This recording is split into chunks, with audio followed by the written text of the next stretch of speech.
Those people. Oh, the fun we'll have. We're going to have so much fun today. Why? I don't know why. What do I look like? An expert on fun having? Actually, I am an expert on fun having.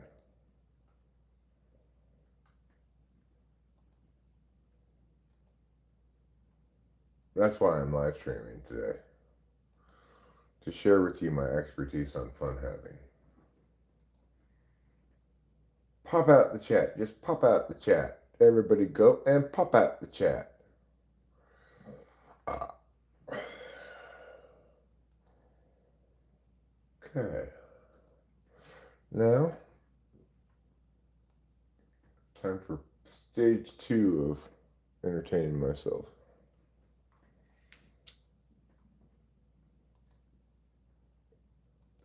Stage 2.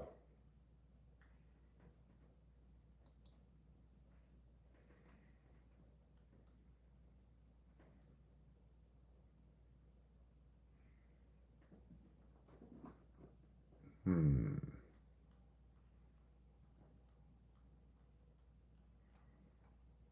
Okay.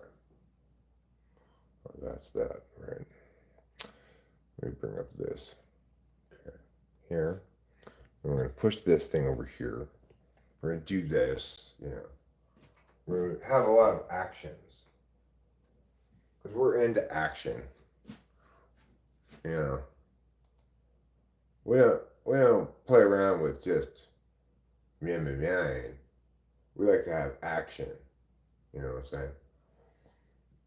So that's why there's 0 people here and so much action. Should be clear enough to anybody.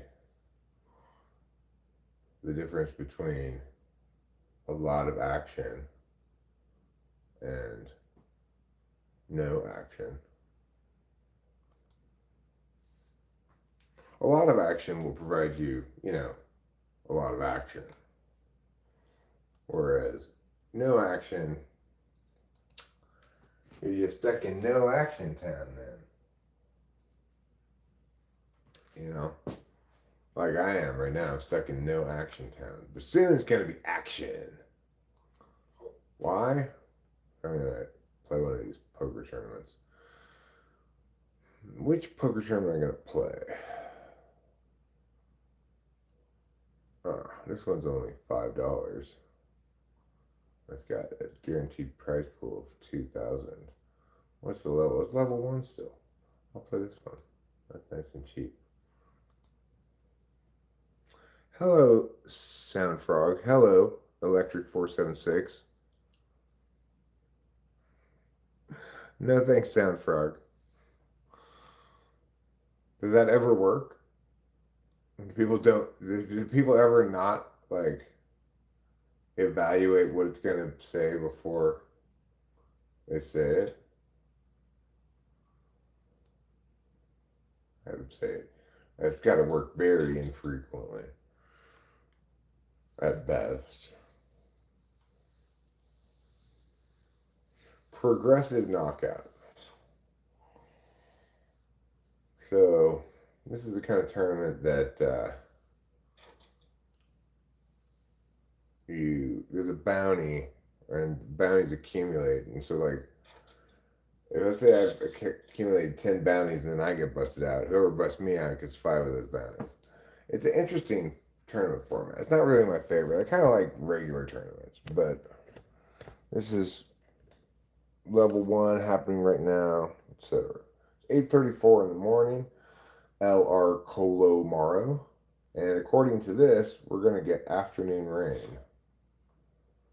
Although I expect light rain around 4 p.m. Doesn't seem like it's going to rain, but maybe. Bounties like dog. Bounties like dog? I don't know what that means. What does bounties like dog mean? Well, you sound like a retard. Okay. So, one of us is correct. I'm correct that you're a retard. You're incorrect about your accusation. Higgy Flag says hi. Hello, Higgy Flag. How are you today? You know, before we get too deep into anything here, I have a feeling I should have pooped before I started all of this. I have a feeling I'm going to have a poop coming. You know what I am going to do right now, though, is start a pot of coffee. Because everybody likes coffee. You guys want coffee too, right?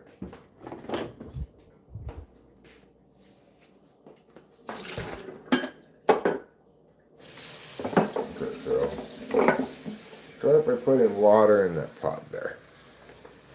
That's the first step in making coffee. This is still fine.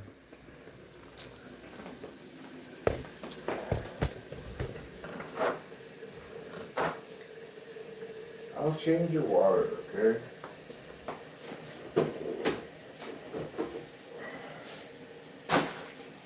The cat wants new water. I can tell.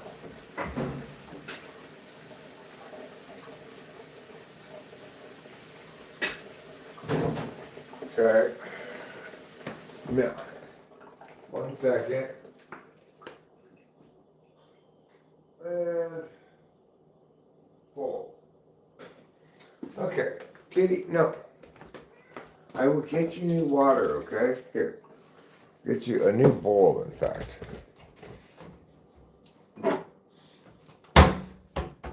Here.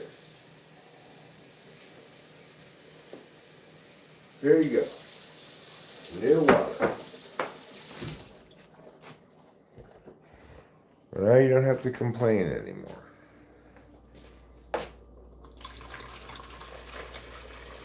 She doesn't like drinking water after her brother drinks the water because he's such a slob, you know. Like leave little bits of food in the water and stuff. Of course, technically, they're not brother and sister. They're completely unrelated. But they can't be boyfriend and girlfriend because they're both fixed. One of them is spayed, the other is neutered.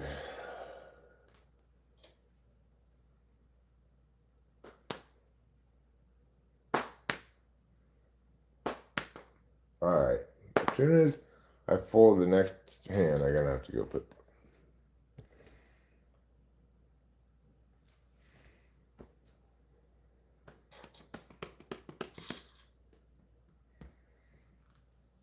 Let's see.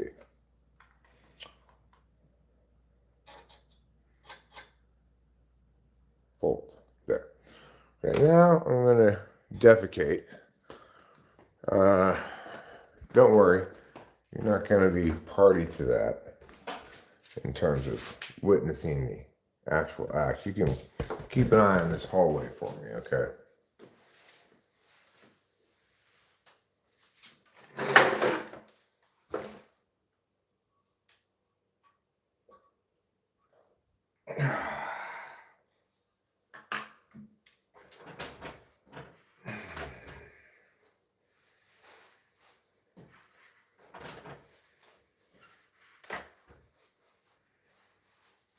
Well, that was a big poop. You could say I just put on a master class in pooping.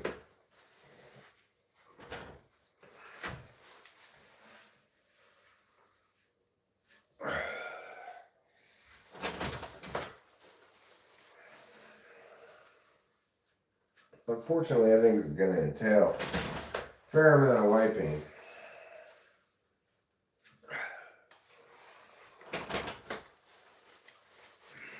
That's why God invented toilet paper. Can you imagine living in the days before toilet paper? How horrible would that be? What if these, like, use some leaves or something?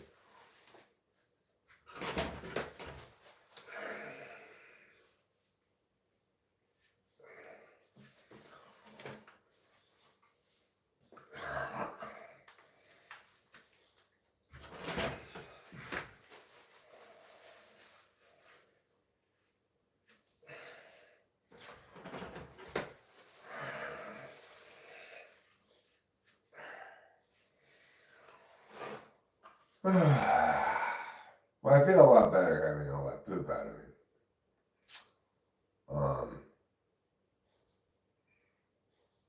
Obviously,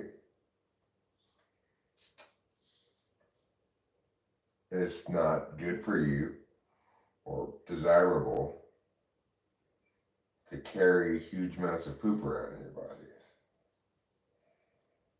But apparently that's what I was doing until I just released it all. It'd be about 120 pounds of poop, which is quite a bit.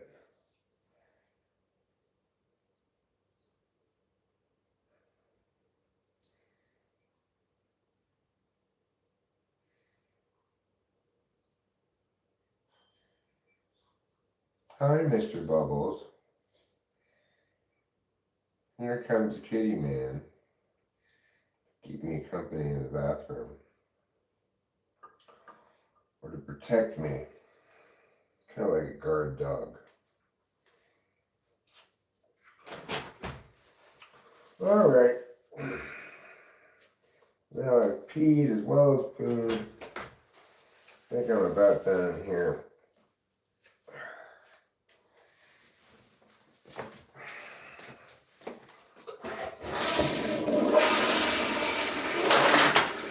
Let's call that a big success.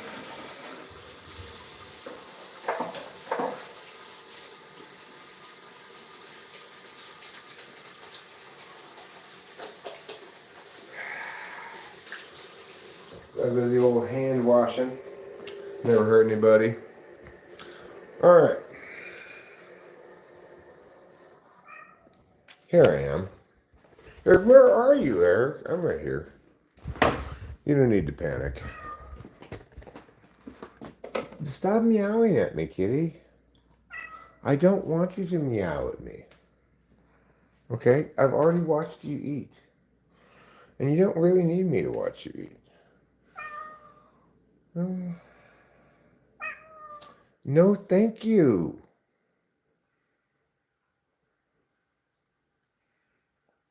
This cat. He thinks he's the boss of me. You're not the boss of me, cat.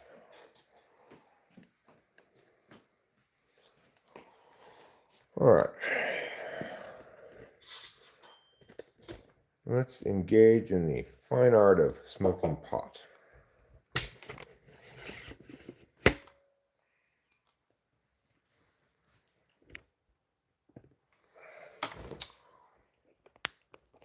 First, we will get some pot. We're like totally out of weed. It's crazy.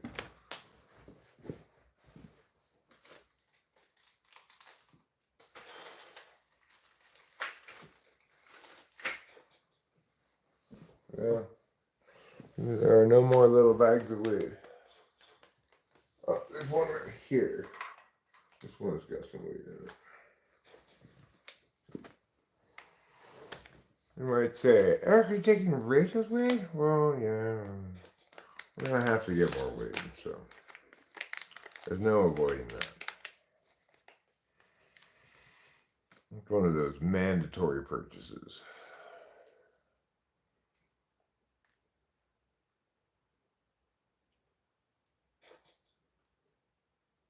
Okay. I'll pack this bowl. Then I'm going to do something fun to see if there's a little bit of concentrate left in this to put on top of the bowl. And there's a lot of concentrate left, actually. I guess I just kind of forgot about the concentrate. Pair of eights. What would you do with a pair of eights? I'm just going to call, unless it's a huge bet. See a flop. Hope flop set, you know. That's about all you can do with a pair of eights. Hope flop set. Or a flop like 2, 5, 5 or something. Like 3, 3, 7. Or even 2, 3, 7. That'd be great. 237 would be a great flop because if it's 237, you got to figure my pair of eights is an overpair. Would be good. This guy's disconnected, so I have to wait for him. All right, well, let's pull this poll then.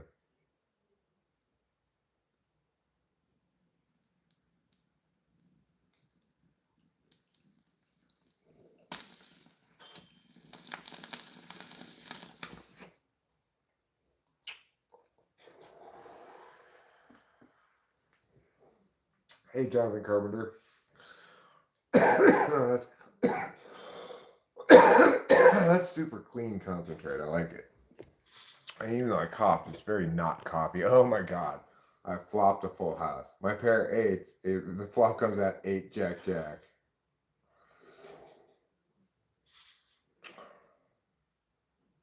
And he's betting into me. Oh yeah, I'm in good health. Alpito Nunez, thanks for your concern or what have you. Appreciate it. Your well wishes, I guess. So I doubled up there pretty much on that hand. That was nice. There, that's pretty straight.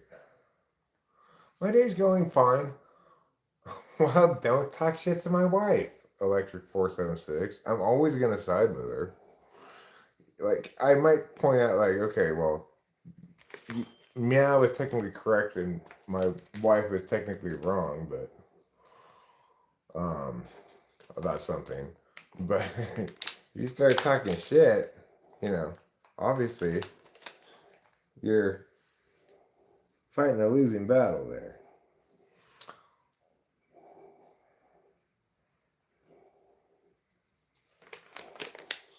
I got Ace King. Let's see what happens. Now, if this guy goes all in, I'll probably just. I'll never name call or talk shit on speak logically. Name calling is not a problem, okay? What you said was definitely worse than any kind of name calling. You said that it was about her emotions, when in fact it was never about her emotions.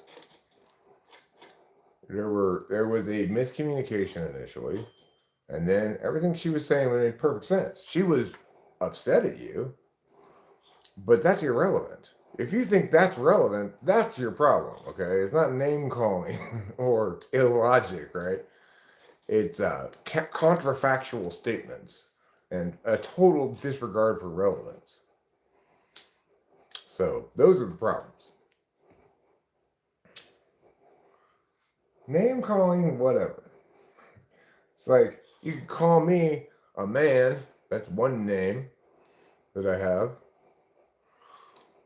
Okay, you have a question. Good for you. At least you tell my debaters, don't ask if you can ask a question. Just ask it.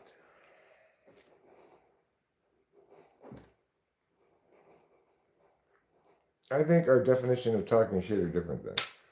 Probably. I mean, the real reason I timed you out was because of groupist bullshit. I'm not into, like, talking shit about women in general or being a chauvinist or whatever.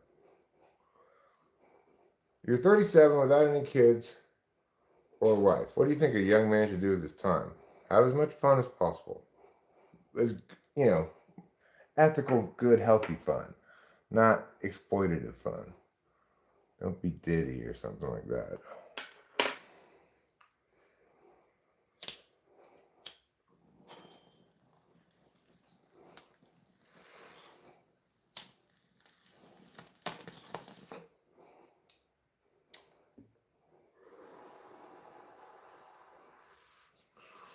Well, I'm 54 with a wife and no responsibilities. So, what do? Well, I'm making a pond in my backyard. I'm smoking weed. I'm live streaming. I'm playing a $5 poker tournament currently. Or, if you want to go with D3's option, you could go to work. I'm working right now. I'm working hard at getting high. Getting high just doesn't just happen. Okay, Rachel's asleep. It's not even 9 a.m. yet.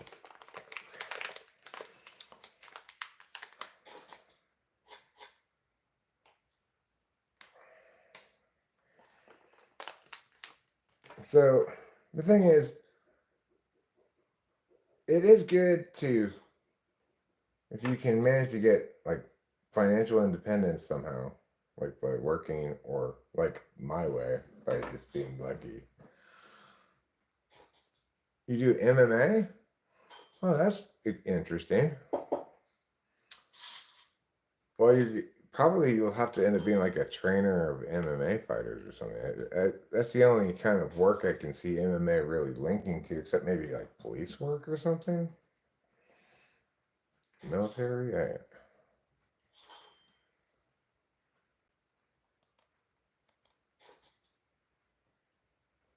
Let's see if you really want to play for stacks, motherfucker. You did, but I win. Yes, I win. Yes, I win. Good. See my page sometime. I train people for free. Well, there's your problem, Alpito Nunez.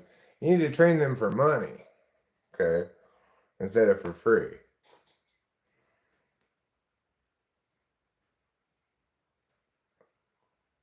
Maximize safe and ethical pleasure activities. Ideally, unless, well, I mean, I don't know. I'm not somebody who sees, for example, treats sex as like a drug of some sort. Some people do. And I guess there are people out there who want to have a lot of sex with a lot of different people and do crazy shit. But I think if you get into that kind of realm of stuff, you really run the risk of ethical complications.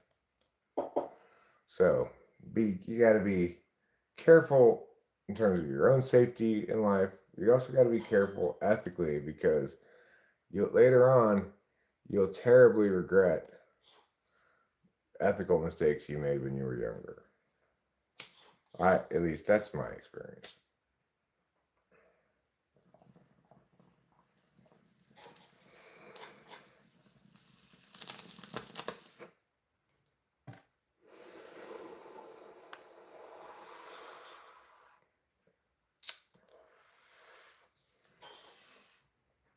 I think the coffee's done. Why don't we go fill up this cup?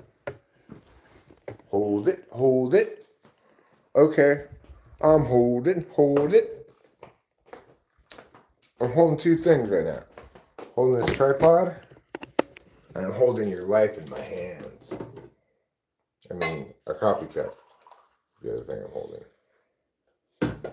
I'm holding the fate of mankind in my tender hands. Yes, they're very tender.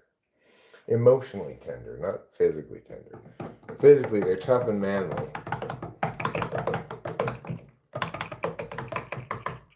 Okay, coffee. You are ready. Good news, everybody. I've got a cup of coffee now. Have you heard the good news? Manuel Urbina, have you heard the good news? I've got a cup of coffee now. We can have discussion to parse it down to neurotransmitters and receptors. The meat machine is real. That's very TE frame of reference. Don't be getting all determinist on me now, D3.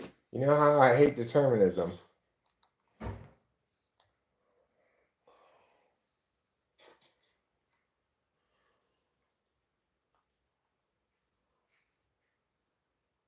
Thank you for that. I just find it hard to be so-called normal. I don't drink or party. I just like clubs and loudness.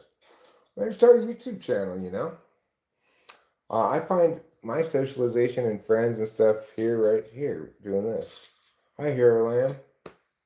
You're on the road. Cool.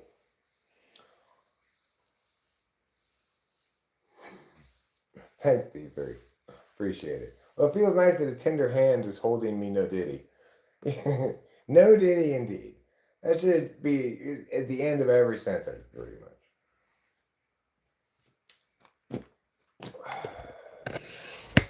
I have one, but I don't talk on it. You should see it. Well, I will see it then. Go to channel.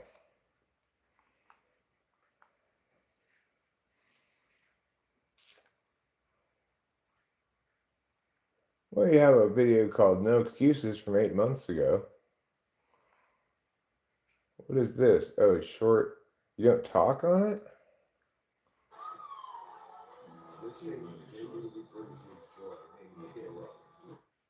Well, you talked a little bit.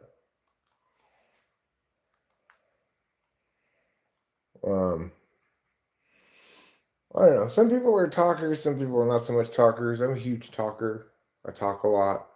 I have a lot of words to say. Sometimes I'll repeat what I just said in a different way, sometimes multiple times, just because I can create additional means of, say, expressing the same sentiment or concept, you know? But get mad a lot too. I get mad a lot, yeah.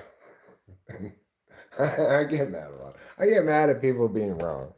Like, I got really mad at all those people yesterday who were being all like pro Putin and thinking it was like morally ambiguous what was going on there or something. Pissed me the fuck off. Just like, how, what, who, why is it, people thinking this shit in the modern world? How do people think this shit? It's ridiculous. But you know, my anger is like it's like the weather in Hawaii. It rains for a few minutes, then it's gone. And there's no record of it ever having been.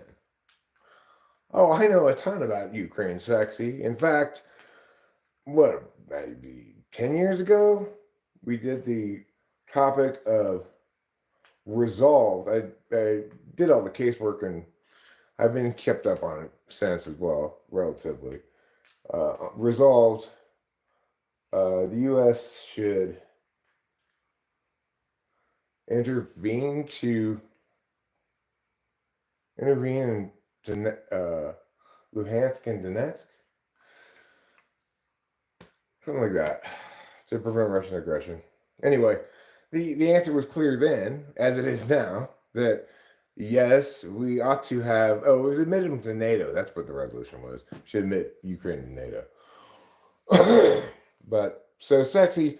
I know way more about this than you do, and shut the fuck up. Mike's left crunchy sock. Goku 14 looks so cool. Sexy has a point. People pretend to know what's going on. They get mad when someone has an opposing opinion, kind of like yesterday. I'm not pretending to know what's going on, right? It's like there were two sides of a question about what should be done with Nazi Germany, for example, in World War II, right? First, they took over the Sudetenland.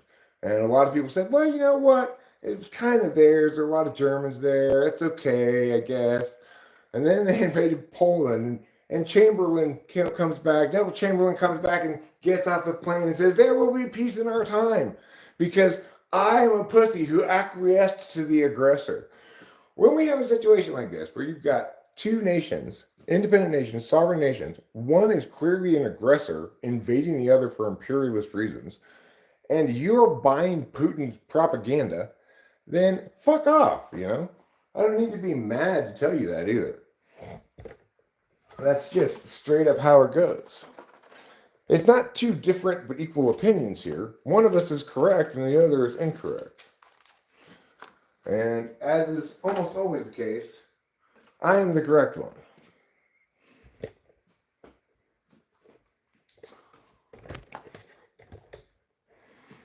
Thank you, Elpidio Nunez. Thank you for saying that. I agree with you. I do know what's going on.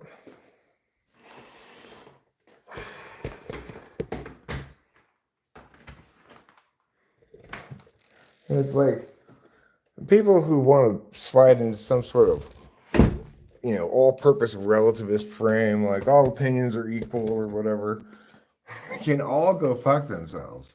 It's absolutely not the case. On plenty of specific specific policy issues, political issues, or whatever, there is a clearly articulated winning argument that is the correct position, and the alternative positions are incorrect.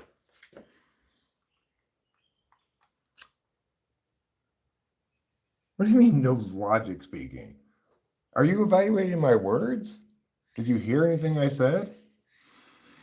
If you don't want to hear my words and hear what I say, that's fine. It's funny how Trump sycophants all think they're correct about everything. Who's a Trump sycophant? Are you saying me? I hate Trump. I think he's a complete retard. Right, the tone of my voice. Yeah. Electric 476, that's your problem.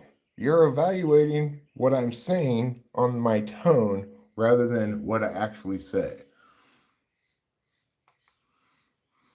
You should evaluate my words. Maybe I'm being stern or adversarial in my tone, but I'm not great at tone. What I am great at is expressing concrete and specific concepts, or abstract concepts, in ways that are definitionally sound, that have operationalized definitions, that do things. Because I'm a former professional debate coach and I know how to make cases. I do nothing but argue logically.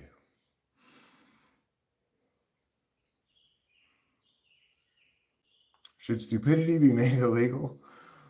Well, perhaps I'll sing a bit of my song, The Dummies. The dummies, arrest them, though that's dumb too, but they ignore my questions. I feel glum. Something like that. Let's see. You talk, in fact, people are not ready for the truth. Come on, man, don't do that, Scott O. It's hard to have a conversation when you're yelling. I mean, we're not both occupying the audio space. I'm the only one occupying the audio space. So it doesn't matter whether I'm yelling or whispering. The conversation is the same in terms of the quantity of words, right? In terms of the quality of the words.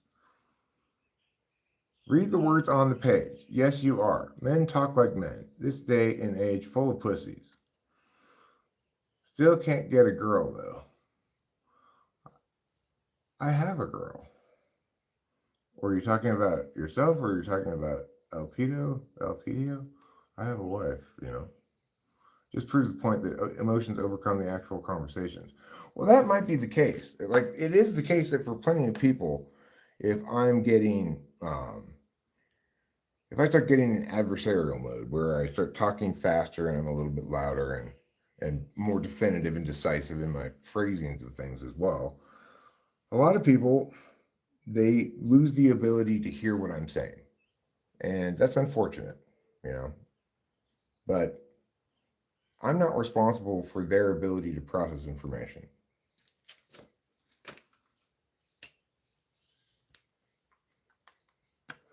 I can't be expected to help them process the words I'm saying in addition to providing those words.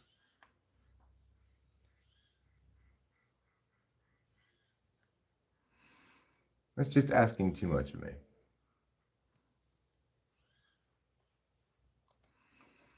I'm already doing the heavy lifting.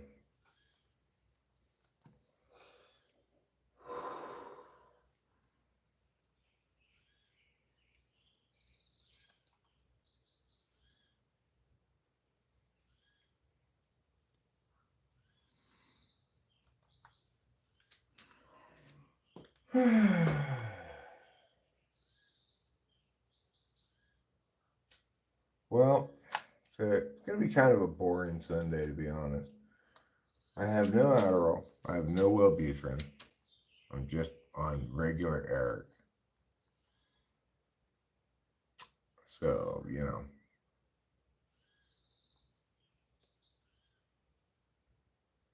I don't know how much you like regular Eric, but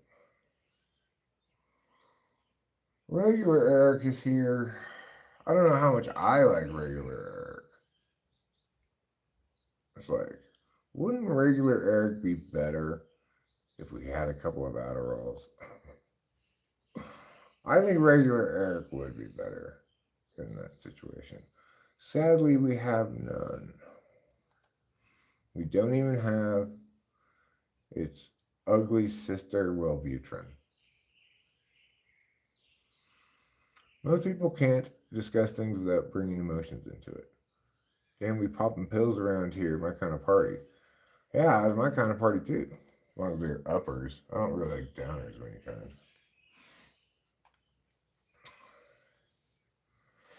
I mean, occasionally, benzos can be okay sometimes. But they're not really downers.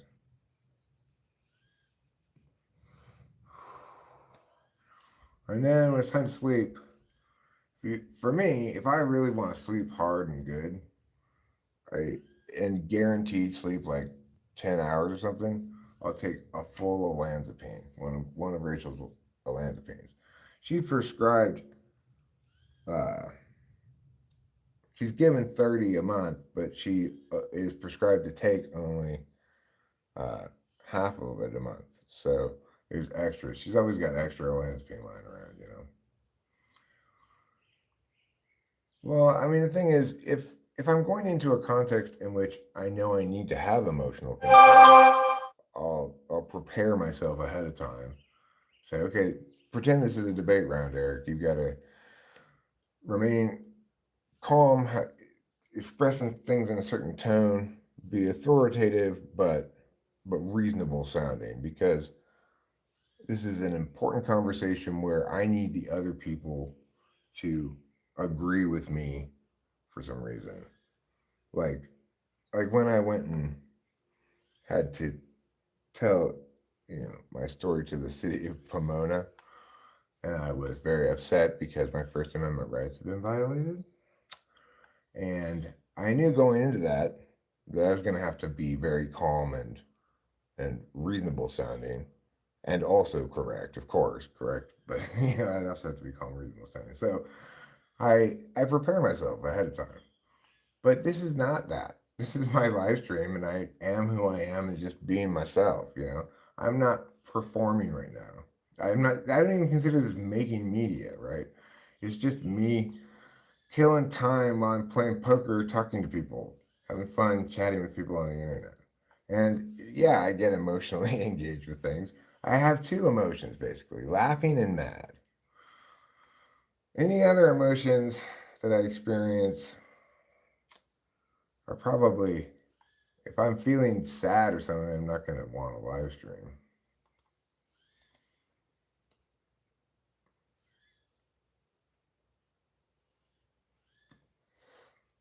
Thanks, Ike. D3 says everyone has some degree of emotion in a discussion. Yeah, you sound like my shrink who says, really emotions are underlying everything.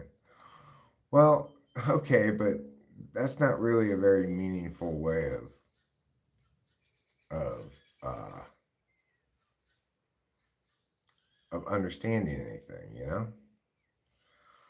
God damn it. This motherfucker.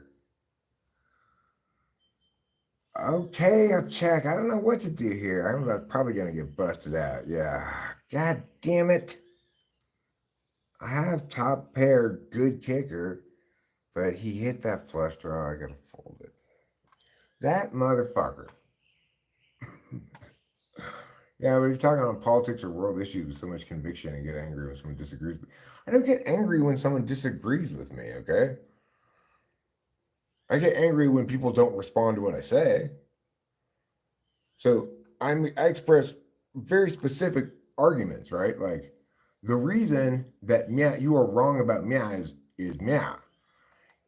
I expect that person to respond to what I say, not to just ignore what I say and continue as though I had said nothing. Do I get mad when that happens? Yes. Is that a reasonable time to get mad? Absolutely.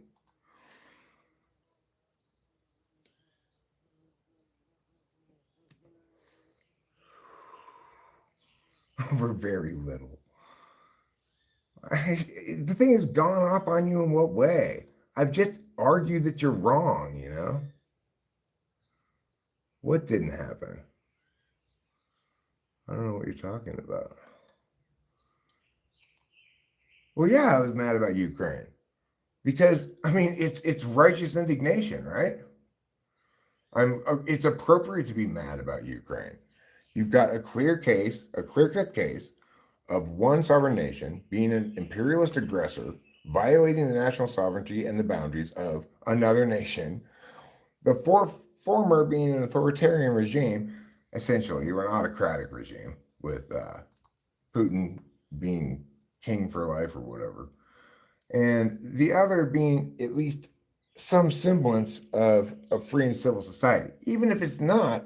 International law and just war theory and every other reasonable accounting of history tells us if we're going to have the biggest military in the world and we're going to intervene in places where we can be successful, we need to determine which kind of places we can be successful in, where we ought to intervene, and where we have justifications to. Justifications matter, right? The questions of legitimacy and justice always come first. Questions of efficacy always come second. And it has to be that way because otherwise, I just go up to you and say, I arrest you because I think it's going to help the society. And if I can prove that, in fact, you being under arrest by me improves society in some way, it should be fine for me to do that. No, we have to ask the question of legitimacy first. Are you empowered to do that? Is that one of your powers, and why and how, right? So legitimacy questions always come first. And regarding Ukraine, the legitimacy question is not in dispute by any reasonable person. So reasonable people should get mad at those who echo Russian propaganda and who buy into a relativist world that in which there is no clear-cut case of justice and everyone's opinions are equal. No, I mean, righteous indignation is the appropriate emotion to that. It may not be the most efficacious emotion, right? And that's another question, then. That's a different question. If you're saying to me, Eric, you can be more efficacious in your communications by having a different emotional tone, I will agree with you entirely. If you're saying to me, that emotional response to this situation is incorrect because, in fact, the question of who's right and wrong in Ukraine is muddied in some fashion, then you're just echoing Russian propaganda and are full of shit. And it's absolutely appropriate to be mad at you about it. Like, get your head out of your ass, right? It's not opinions that oppose me. There are things that are correct and incorrect, okay? You keep wanting to say all opinions are equal. That's not the case. People are correct, right, and then there are people who are wrong. So, for example, if somebody came and raped you, and then after the fact they said, you know, his butt was giving me signals, and you don't want people to go, oh, it's an iffy question. I'm not sure what's going on here. All opinions are equal. No, not all opinions are equal. A crime was committed. There needs to be justice, right? That's the simple truth of the matter. And that's the case here on an international level. So that's how it is.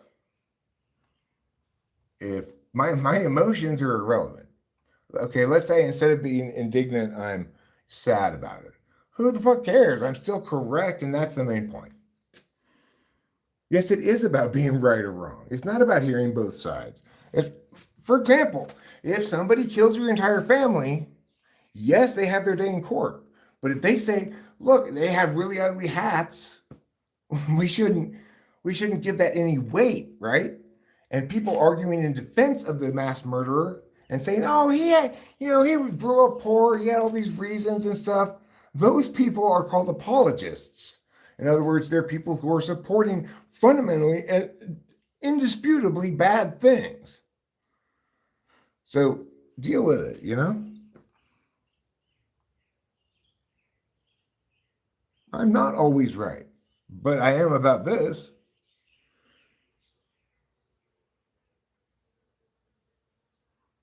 Okay, well, if you guys dislike me so much, go away. Yes, it's always wrong to invade another country. That's aggression. It's a clear-cut case of aggression. There's no such thing as like preemptive defense.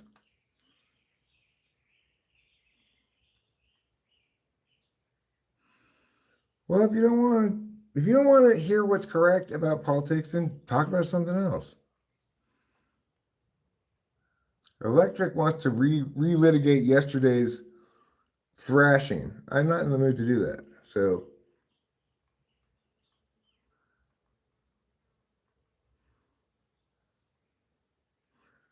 enough about that. You're right, Co-Man, but I don't want to relitigate yesterday's matter. So we'll just leave it at that.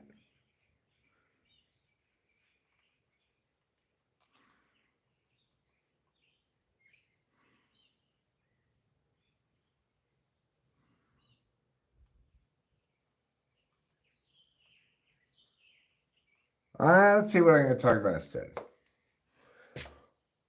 Let's talk about the fact that I'm going to Vegas in July. I'm kind of excited about that because I am somebody who does like to gamble a little bit. I haven't gambled in a while.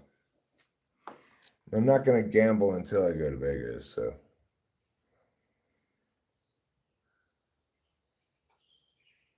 but I find myself thinking about like I want to gamble with this approach, this plan, etc. You know, the best way to gamble is to have very short sessions of gambling where you, like, let's say you want to gamble $400. Don't sit down. Don't sit down at a table and play for an hour, you know, betting $10 a hand. You're just gonna lose your $400. You got to go to the blackjack table and say, okay, I'm gonna play 200 on this hand, first hand. If I win it, great. Then I got 400, and then maybe I'll let it ride. So now I got 400 on that hand, right? And then if I hit that, now all of a sudden I walk away from that blackjack table and the session's over. If I lose that first 200, I go the second 200 and hope to at least, you know, get back to even and then attempt it again, right? Like, you know, and try to get to 800 in that fashion and then walk away from that table. Maybe go have a cup of coffee or something. That's the best way to gamble. Because if you sit there for a long time, the casino advantage just drains away your money like a rake in a poker game. No, we're just starting to have the fun, actually.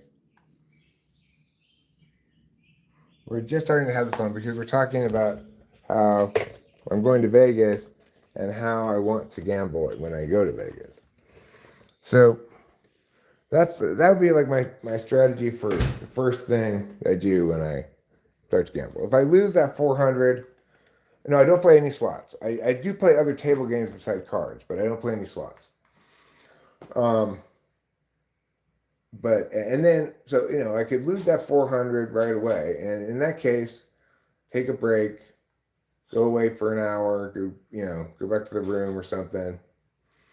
Then maybe go back later and do another 400, right?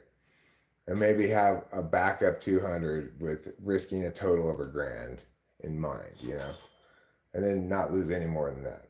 I would never go to Chichansky and risk $1,000, but I'm going to Vegas, so.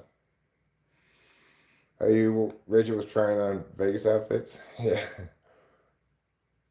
I went to Vegas once, a conference. I tried to like it. Boy, did I hate it.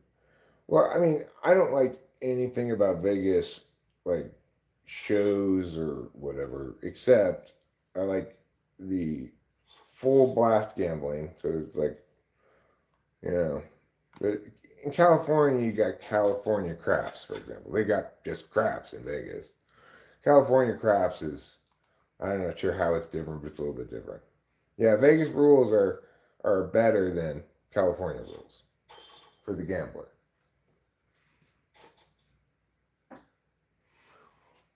So, and then we're, Rachel and I are going to we've made reservations for our anniversary dinner at a steakhouse called, at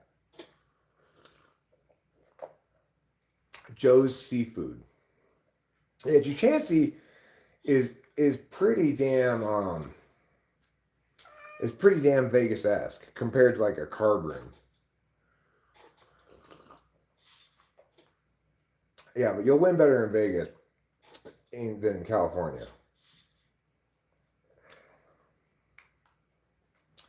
So anyway, let me continue my plan here. I'm going to explain my plan. In July, we're going for our anniversary. So I got my 400, 400, 200, okay? I'm going to start with blackjack, try to get my 400 up to 800, okay? Ideally, up to 1,000. But try to get my 400 up to 800 in just a couple of hands, right? Don't play a lot of hands, just $200 on the first hand. No. That'd be great occasion. But the plan is like this. Let's say I put 200 on the first hand and I win that hand. And then I let it ride and I win the second hand. Well, now all of a sudden I've got $1,000 right there, right? So if I were to go bet 200 and win, then I have 400 on there. I let it ride and win again. And then I also have 800. I still have the other backup 200. That would be 1,000, right? But and that only requires winning two hands in a row. Why do you say that won't work, Chief? It might. I can win two hands of blackjack in a row. Not that uncommon. Dang it, the Flamingo. It's like the cheapest place in Vegas.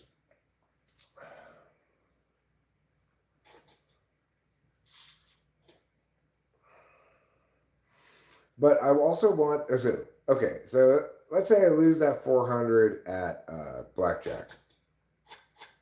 But it's also possible that if after a few hands I'm at 400 still, I walk away, break even, walk away. But let's say I lose that 400.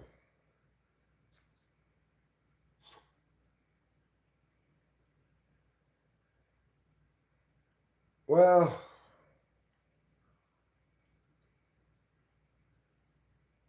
Flamingo is taken down. I think that's where we're staying. Um,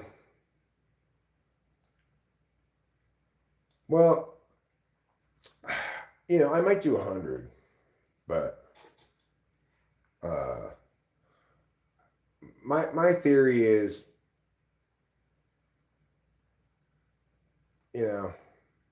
well, Rachel's mom set this trip up for us. So, and she's paying for the hotel. That's why we're staying at the cheapest place. And she's paying for her dinner, but we booked the reservation for that place. Not a cheap place. Anyway, so we're taking advantage of having a little bit of a free trip to Vegas, except for like gas and gambling.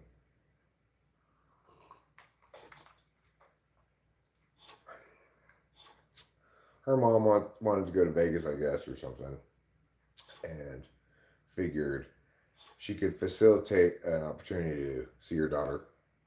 And we're like, okay.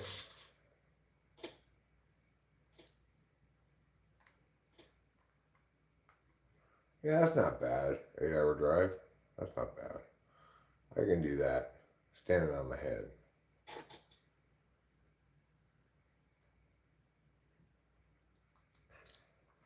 The Flamingo falls under the Caesars umbrella. It's still open. So, Rachel's parents said they were gonna, or maybe just the mom, I'm not sure, said they were gonna pay for our honeymoon, but we never had a honeymoon, so his mom wants to pay for this trip to Vegas as a honeymoon. Obviously, it's not our honeymoon because who brings their mother-in-law along on their honeymoon? But she thinks it is, and that's fine.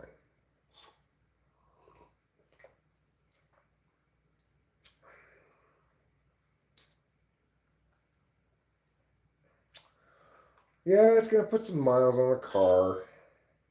No, no, no. We're staying in different parts of like she's got a timeshare or something.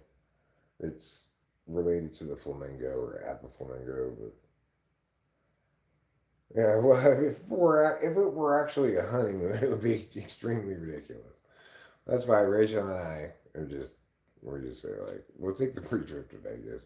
We will use this free trip to Vegas and this will meet your obligation to pay for a trip, right? And then if we go on a honeymoon, we'll just pay for ourselves. No, we didn't get married in Vegas. We got married right here at this house. Yeah, timeshares are terrible. Unless you're like my dad who used his all the time. We live streamed it, but we had shitty internet back then. It wasn't until we were here for a while that they put in the fiber got connected and we got good internet. Now we've got blazing fast internet.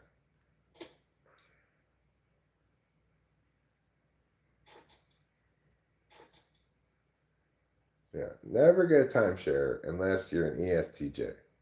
Then maybe get a timeshare.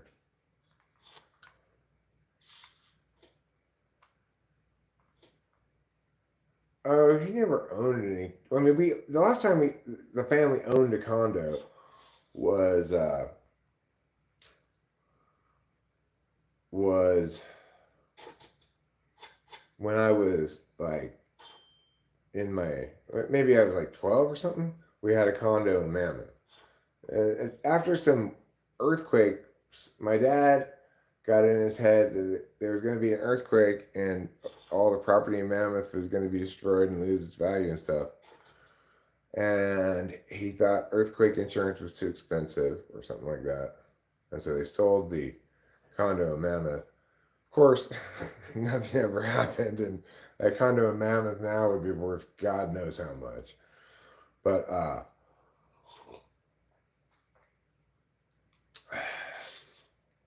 that's the last condo we owned. The condos we stayed at were timeshares.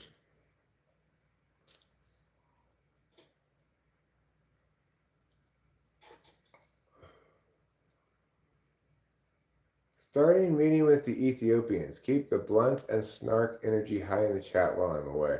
You're meeting with Ethiopians? Are you going to, are you going to give them some food?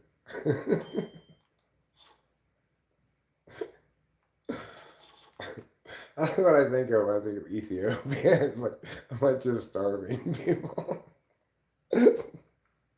I'm sure it's not like that anymore. But no, Ethiopians are great. I tell you what Ethiopians are. They're great long distance runners. Probably because they're so skinny. They're great long distance runners, along with the Kenyans and the. I'm just joking around, Electric 476. I'm not groupist at all. Okay, I'm making jokes about groupist jokes, really.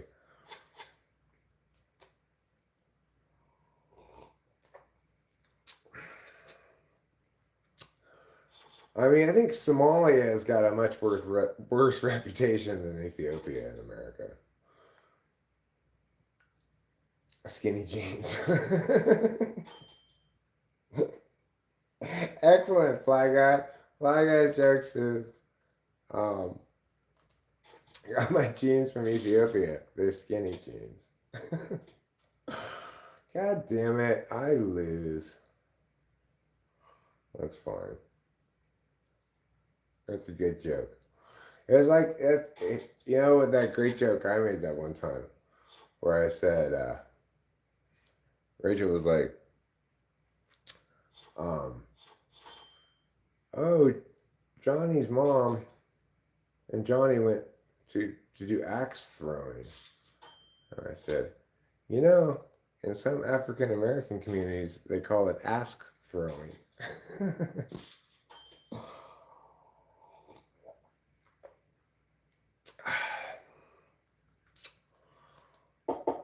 Well, there's huge differences among different kinds of Africans. Africa is home to every kind of, it's like, I could read a card on it. There's a great card on how diverse Africa is that I have. Um, Race isn't a real thing. That's the thing to remember. Race is bullshit. There's no such thing as race. It's just completely made up nonsense. And accordingly, I will read this debate card to prove my point. Because people don't like it when I just am right, but when I read some authority on the matter, they go, "Oh, well, I guess you're right."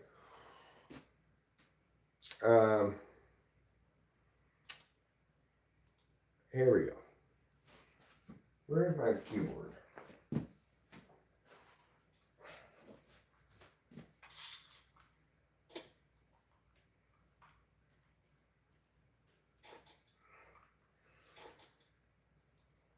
All right. There's zero scientific basis for race. There's more difference among so-called races than between them. Any attribution of the status African American is wholly arbitrary. That's my tag, okay? Now here's the card, Jones 2015C. This is Jones's words. Quote, people have different complexions, but that's a far different thing from saying that people with different complexions actually comprise races of people. Scientists have certainly tried for a long time to prove that there are different races, and it's all been disproven. It's bunk. There is more genetic diversity within so-called races than between them. Africa has hundreds, if not thousands, of linguistically, culturally, politically, and historically distinct populations. Africa is home to the shortest and the tallest people of the world. Other traits vary significantly, including skin color, facial traits, nose, eye shape, overall body shapes, even the frequency of sickle cell and lactose intolerance. The problem with Americans' folksy way of defining who's who based on skin color is that skin color is not a discrete trait. There's a spectrum, a gradation of skin colors, so marking off at an arbitrary point. Okay. Marking off at an arbitrary point at which to say somebody paler than this is one thing and somebody darker than that is another thing is not a naturally occurring division between people. Thank you, Jones. You are correct. Jones is correct. Now, I don't have to be correct, right? I don't have to be correct because it's Jones who's correct. Is that more suitable? Is that more palatable to everybody? You want me to read the other card? Oh, easy to say for a white guy? You mean a white guy that's defined as this by following Plessy versus Ferguson in the case of 1896, the Supreme Court agreed that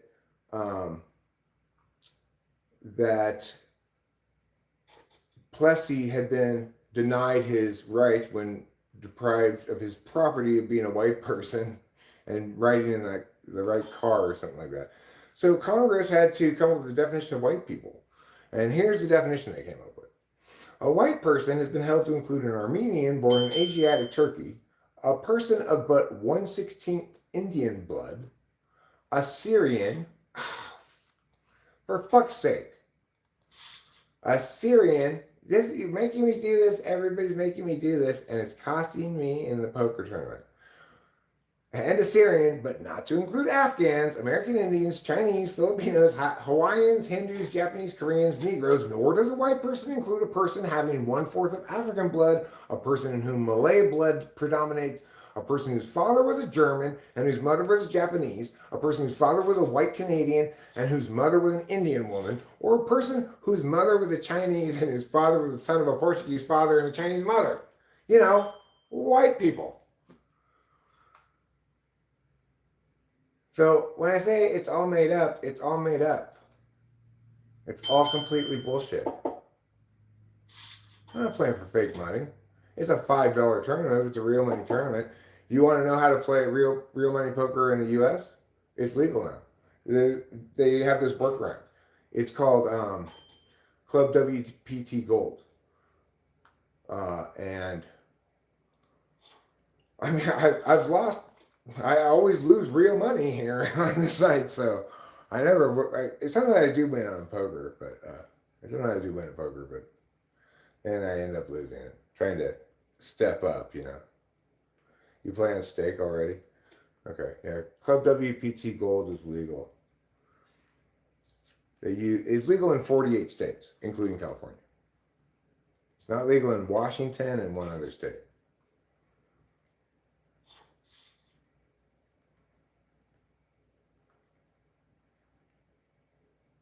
So, but yeah, I am only playing a $5 tournament. So it doesn't matter that much. You know, if you play a $5 tournament, then you lose your $5. You don't you don't walk out of the casino kicking yourself, you know.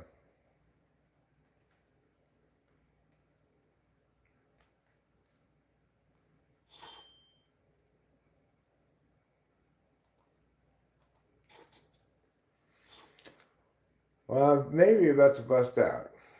We'll find out if homeboy folds or goes over the top. Yeah. I wasn't reading off a website. It's a debate card.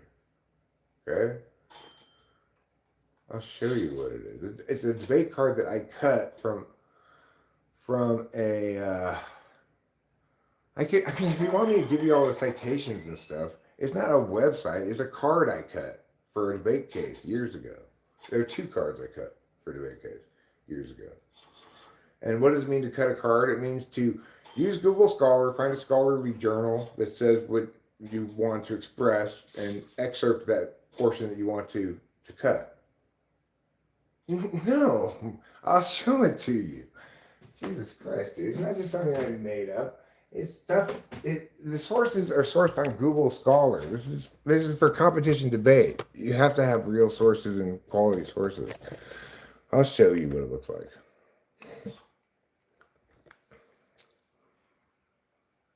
So there are parts that I made up, right? The part that I made up is this first part right here, tag. Okay, that's the part that I wrote, is the tag. All of this is quotes from the Social Construction of Race by Brian Jones that was published in Jacobin magazine. I don't know. The tag's very small. It's hard to read. But yeah, these are actually sourced cards. Obviously, I don't make stuff up. That would be cheating. Are you calling me a cheater? My avatar looks Mexican? Or Acacia's avatar looks Mexican? Well,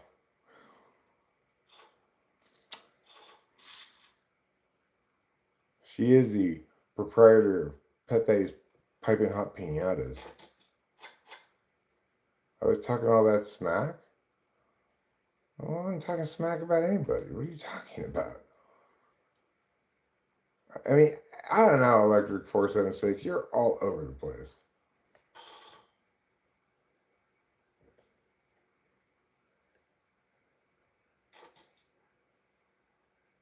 That's not talking smack about anything. It's saying that race is bullshit. How is that talking smack? I read those articles to establish that, in fact, race is not a real thing, not a real distinction between people. And if you listen to what those words said, there were lots of very good reasons presented as to why. Well, that's a hilarious joke to say that some African Americans refer to axe throwing as ask throwing. It's a hilarious joke. You're not getting the difference between being racist and having hilarious jokes about racism or about race, right? It's not that subtle a distinction. You should be able to get it. That Brian dude, Oh, you want to check the source? Here, I'll cut and paste it for you.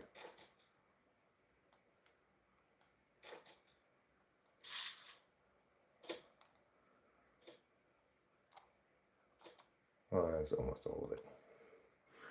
Close enough. Here you go.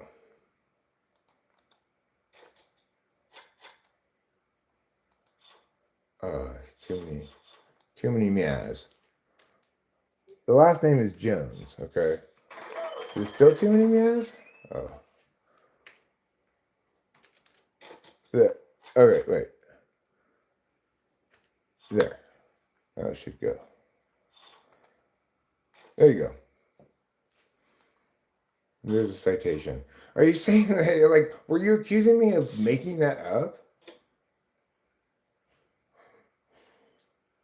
No, I don't know anybody from Kashmir. I just think of Kashmir as something sweaters are made out of. Different spelling.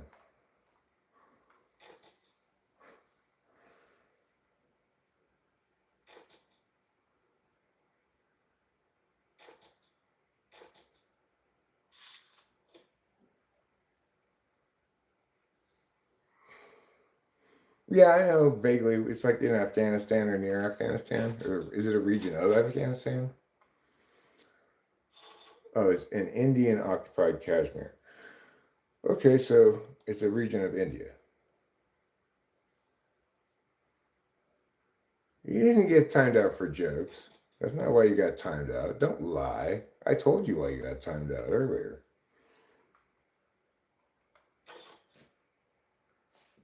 I timed him out.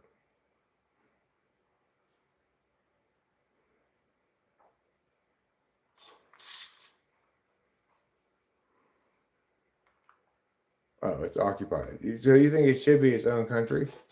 Or you think it should be part of Afghanistan?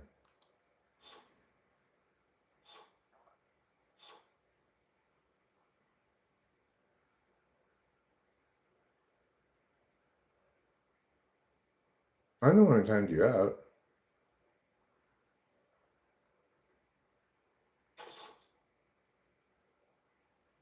Oh. Well, I don't know geography that well. Sorry, it should be independent. Okay. I'll take your word for it. Yeah, he was insulting Rachel. And women in general.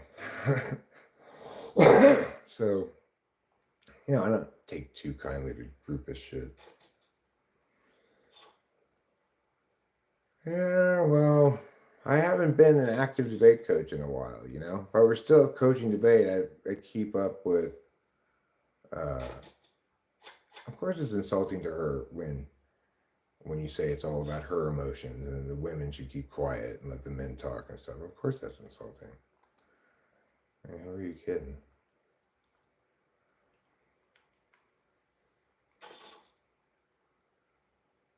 Well, AJRND is schizophrenic or something. No, I'm not familiar with Karl Kavi Knausgaard, but I like his name. Electric 476, you've got no sense of subtlety or nuance. Humor requires a little bit of intuition. humor is not a logical thing, one joke might be funny, another joke might not be funny, and it's not because one of them is more logical than the other. I'm not big into reading literature anymore. I've read shit tons of books when I was young, but right, they're both jokes. The only difference is one of them is good, and the other is just kind of a veiled insult, right? That's the only difference. One of them's a good actual joke, the other is a veiled shitty insult. So that's the only difference between them. Yeah, I'm from America. No, my jokes are not necessarily funny, but my funny jokes are funny. If you tell a funny joke, your funny joke will be funny, and I will laugh at it and give you full credit. That's yet to happen. I hate Trump. I'm on the side of correctness, okay? I believe in correctness. That which is correct is what we should do. And I believe firmly, and this is the framework under which I'm operating, that there is a correct and a position on things, and that all other contradictory positions are incorrect. That's the framework under which I'm operating. There's a big difference, of course, between politics, where I'm operating under that framework, and humor, which is not about being correct or incorrect, but is about being funny or not funny. What whole views do I hold about Islam and growing Islamophobia? I don't think growing Islamophobia is a problem. I think that Islam is a fairly pre-enlightenment kind of religion. It's very ordinated in terms of its instructions to everybody. And unfortunately, as it's practiced in the moderate Muslim world, it's entirely barbaric. Like 80% of Egypt um, was protesting in favor of extraditing a filmmaker for insulting Muhammad so that he could be put to death. That's just straight up pre-enlightenment barbarism, right? And that's the moderate Muslim world. So Islam is a problem. But I don't think Islamophobia is a problem. I don't think Islamic people are a problem, individuals. You know, I treat every individual like an individual. If you're a cool person, you're a cool person. I don't care what your religion is, right? But as an institution and as it expresses politically in theocratic places like Iran and stuff, it is a cancer. That's just the truth. Yeah, he didn't make any jokes. He was just talking shit. Now he's just trying to make false equivalencies. I mean, obviously, every individual's rights should be respected. So whether you're Islamic or not, I'm going to respect your rights. Additionally, everybody ideally should be civil with one another. That's not necessary, it's not required, but I try to practice that, you know. If somebody's violating the rights of Islamic individuals for whatever reason, that person should be punished, whether it's because they're Islamic or because they wanted to steal their money or whatever reason.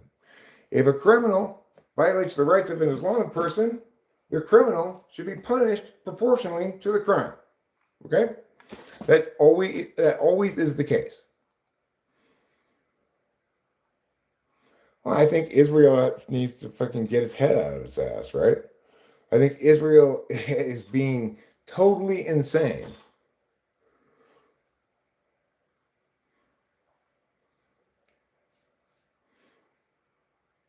Well, if it doesn't happen that way, then that's unfortunate. That's an instance of injustice that needs to be remedied. But the thing is, we need to keep in mind the problem is somebody's rights have been violated. The other stuff is irrelevant.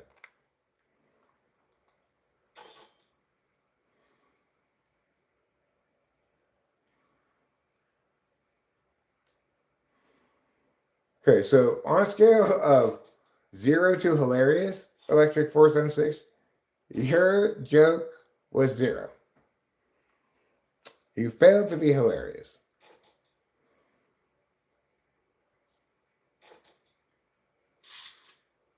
No, I don't want to read any of that shit, Cameron.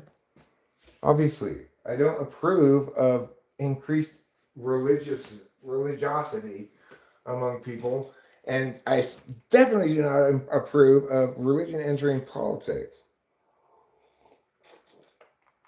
That includes Christianity. I'm a Christian, but I don't approve of any Christianity influencing politics any more than I approve of any kind of Islamic state or law or whatever. Horrible. Okay, well, Electric 476, at this point, you're just kind of flailing wildly with counterfactuals, so I think I'm probably going to put you on timeout. Let's do 1 minute. See if cools your head a bit.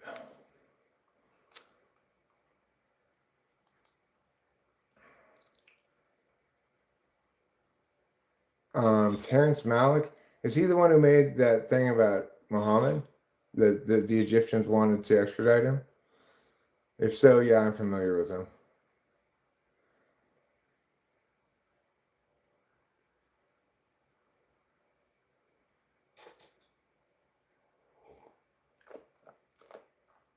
No, I don't know who Terrence Malick is. Let me look it up.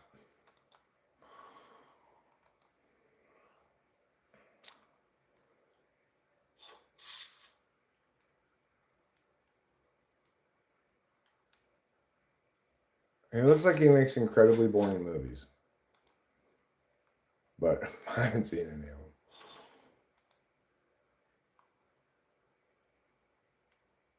Yeah, I don't know what type he is, Fly Guy. ISTJ comes to mind. I think he'd be cool too. Well, he's not letting us give him space. He's being provocative.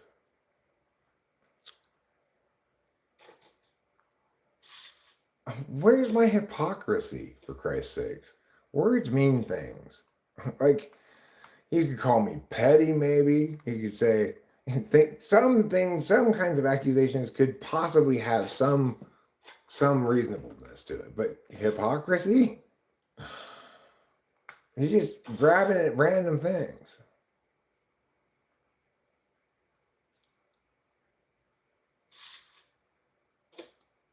Phenomenology of praxis? Okay, I will Google this. Okay. Well, you've got a very grammar school understanding of things. A research approach that prioritizes the phenomenon under investigation over pre-established methodologies. It emphasizes understanding the subjective experience of individuals. Oh no, that's terrible. Because you see, the thing is, frameworks exist according to attentional values and manners. So when people talk past each other, it's because they're upholding different absolute values. And within the frame of any given attentional value matrix, there are validations and invalidations that are legitimate for that frame. If you have competing frames, but we have I don't even too much to explain, dude. Too much to explain. Stephen Rain, hello, Steve Rain. Good morning to you. I wish you a very good day. America sucks. No, America's fantastic. Right now, it's run by a retard, but what are you gonna do? Elect Kamala Harris? I don't. That would be even worse. She's even more of a retard.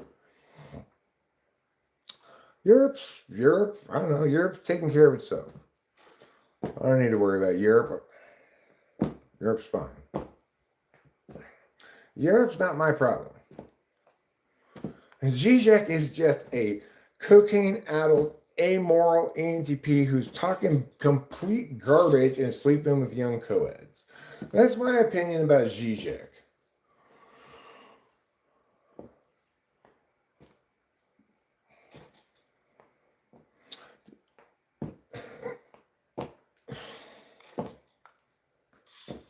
Hi, Raoul viewer.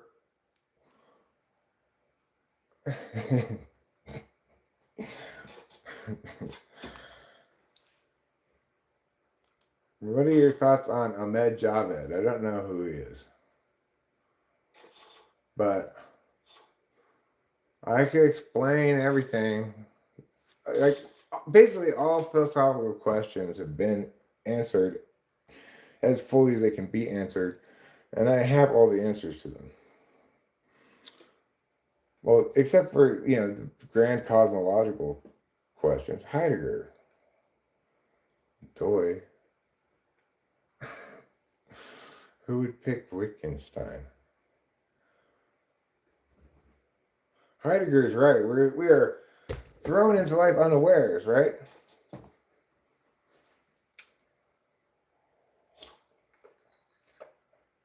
Of course, he devolved into what you'd call metaphor because he lacked a cognitive function frame which could legitimately explain why there are 8 core values that are argued or appealed to, Oh, you have a long way to go. Oh my God, you'd have to be timed out so many times. Unless it takes a lot for me to hide somebody, especially once they've been engaged, right? So like you've been engaging here for a bit. Also, you and I have something actually local in common. Like I am not putting, even though maybe we're not getting along right now, I am not at all out of the question putting the idea of, hey, why don't we go to Chancy and gamble together? You know, I think that'd be fun. So you're a long way from getting hidden. I just see you as frustrated and mad at me right now because I've not been very nice, and I understand that. I get that. I try to get that as best I can. Unfortunately, my attentional matrix is not not designed to be nice, I guess. But I fail to put myself in your shoes. That's what I do. That's my problem, and it's a problem that is my responsibility. I fail to put myself in your shoes. If I were in your shoes, typing and this guy was reading me the right act and seeming to cut me off at every corner, I'm sure I'd be very frustrated too. I'd want to get back at that and get equilibrium. It's happened to me before. I was on a panel and this guy came in and like really threw me off my game and got me like super like emotional so much that I couldn't even talk really. I just was silent. And that lived in my head for a long time afterwards. A lot of impact on me. So I do understand how things that happen online can have a lot of impact and stick in your head for a while.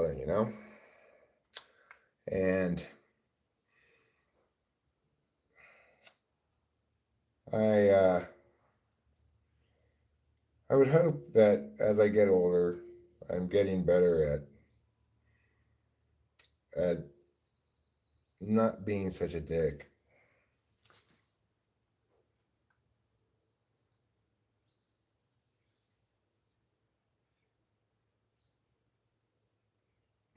And well,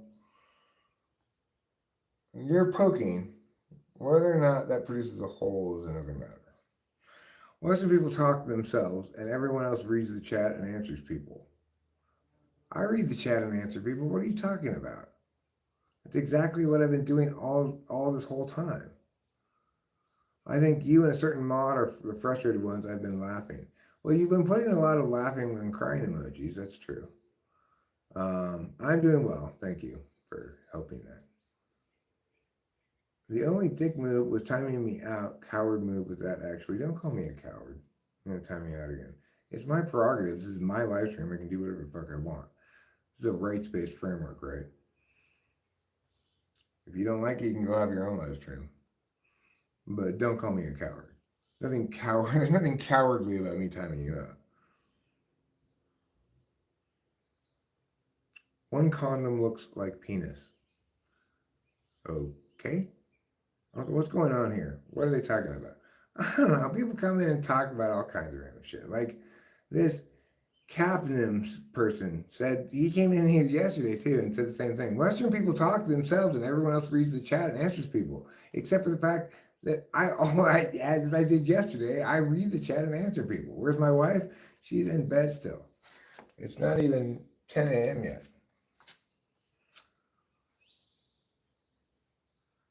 Yeah, Keisha, let's not encourage Rahul and his condom story. Okay, let's not do that.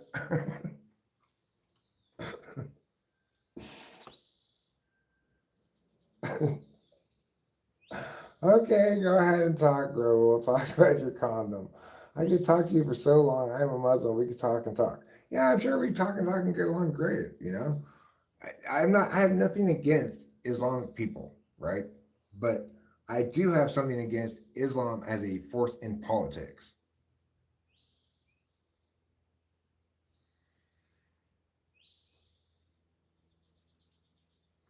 Not much, Xenogears X. Wow, shaking my head. Well, careful, don't shake it too much. You might break your neck.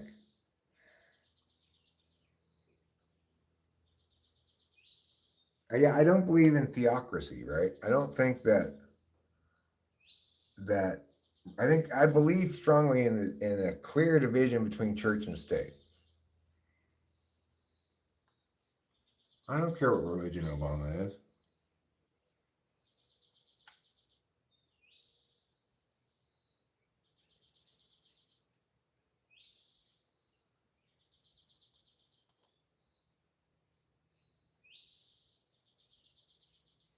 Yeah, well, it wasn't a coward move, though. I'm not afraid of you. If I were afraid of you, I'd time you out for longer or something. I'm not trying to silence you. I'm punishing you.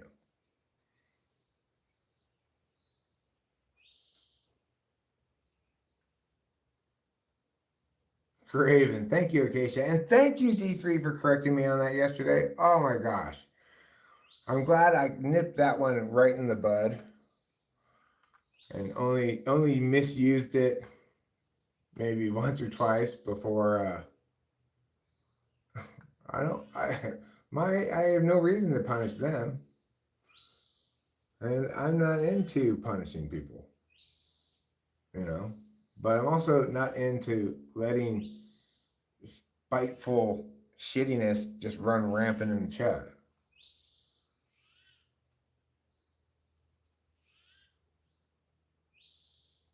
We're seeing Muslims destroy the UK, Australia, Canada, and now here in the US. It's wild. Trillionaires are literally manufacturing a rapture. Well, you know, I have a lot of concerns about the influence of Islam in a lot of ways. You know, it attempts to prioritize what it considers sacred over the secular rights of others, and that's just unacceptable. But regardless, I don't think we should be trying to find a boogeyman to blame everything on. You know, the problem's not the Muslims. The problem's not the Mexicans. The problem is we're not reasonable. People aren't listening to me and being reasonable.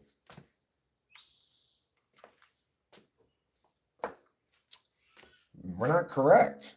Trump, it just does shit completely arbitrarily. I'm concerned about it too, Raul, but I try not to spend too much time thinking about concerning things because why don't I just enjoy my fantastic life instead?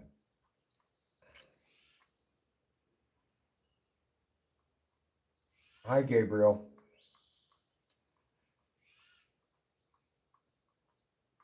Islam says we'll take over. What do you have to say about that prophecy? Well, Islam can pry my gun from my cold, dead fingers, That's what I have to say about that.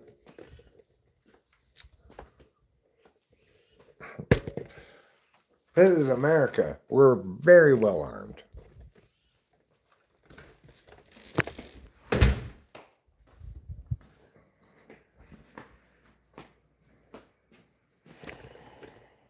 Oh no, no way in hell.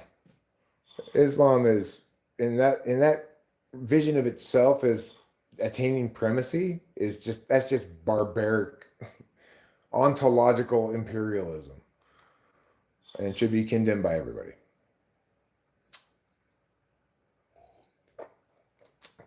Cameron, if you think that somehow Muslims are going to come out and everybody else will be Muslim and then the world will be utopia, then you can just go fuck yourself in the ass with a pineapple with a pointy end first. Because that's just complete bullshit.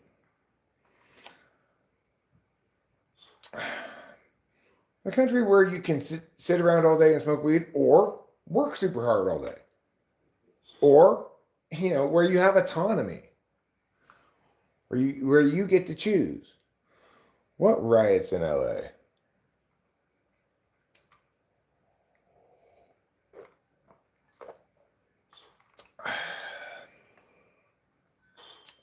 Now, if you don't have a pineapple on hand, Acacia brings up a good point. What if you don't have a pineapple on hand?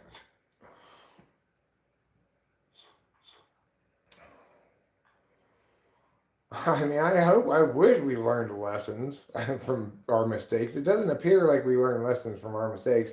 It appears we learn the wrong lessons from our successes and no lessons from our mistakes. Well, yeah, if we're still bombing shit, then we should be not bombing shit, you know? The disappearing. What's the disappearing?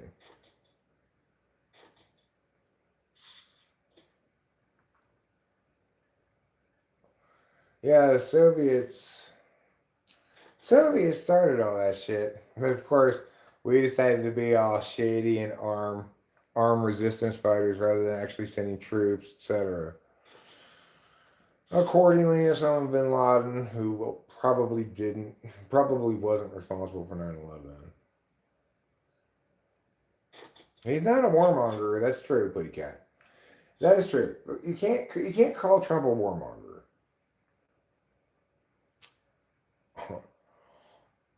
No, Russia's coming for us. What do I say about that? Hmm. I would say 200 megatons. I don't know.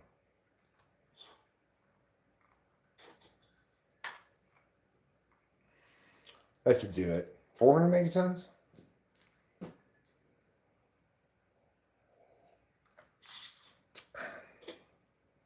No, I don't want to search those things. Okay. You come here, you want me to care about what's going on in fucking India? I don't care.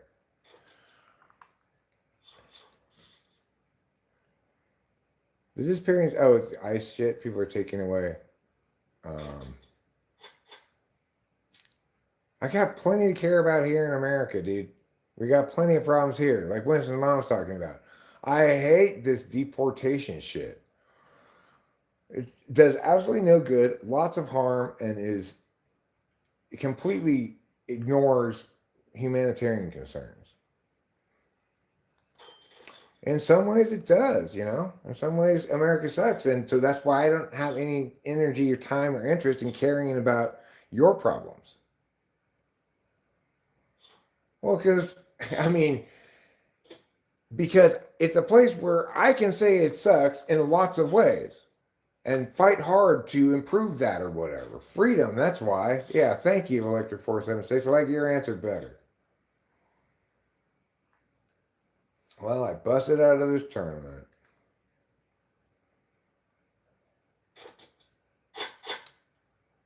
And I got half my money back.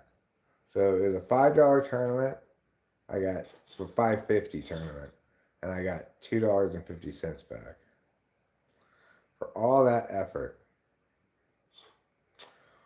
So I lost $2 and I lost $3.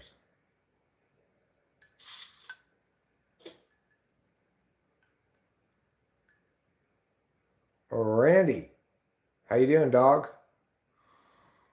I'm out of this tournament. Islam's gonna win.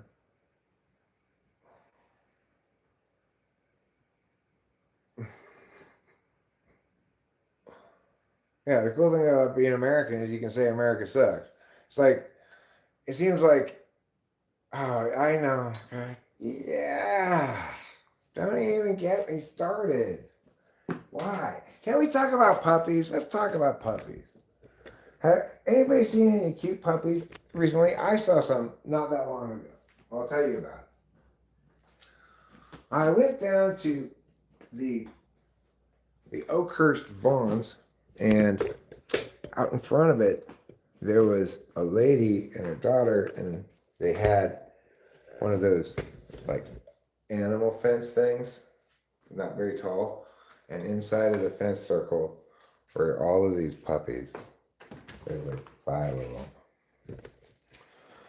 And I said, Eric, do not even walk over there to look at the puppies because don't even get too close to them.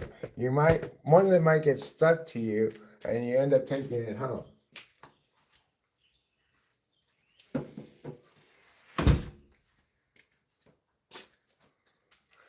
You gotta be careful. Good job, Randy.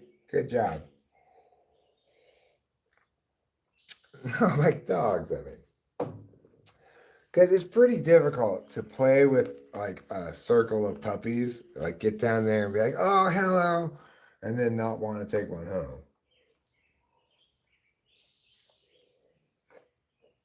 Backyard breeders should be criminals. Oh, I don't think they were backyard breeders.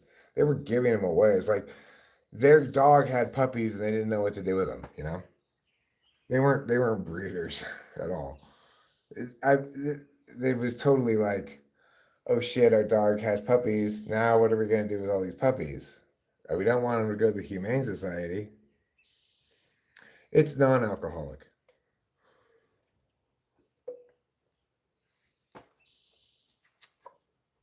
This is a non-alcoholic beer. I don't drink alcohol. Where am I from? I'm from California, United States, Mariposa County.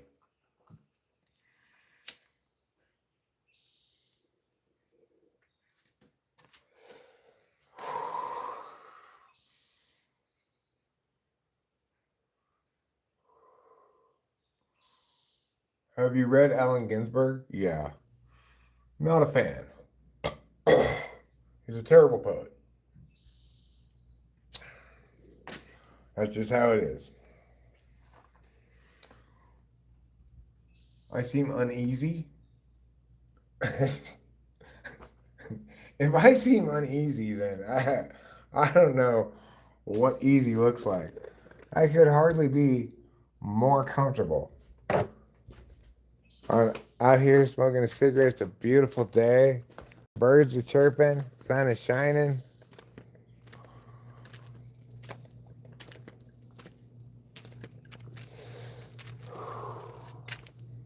It's like warm in the sun and cool in the shade. It's perfect. Go over here to the deck and look at this peaceful gully we have at our at the edge here. Isn't that nice?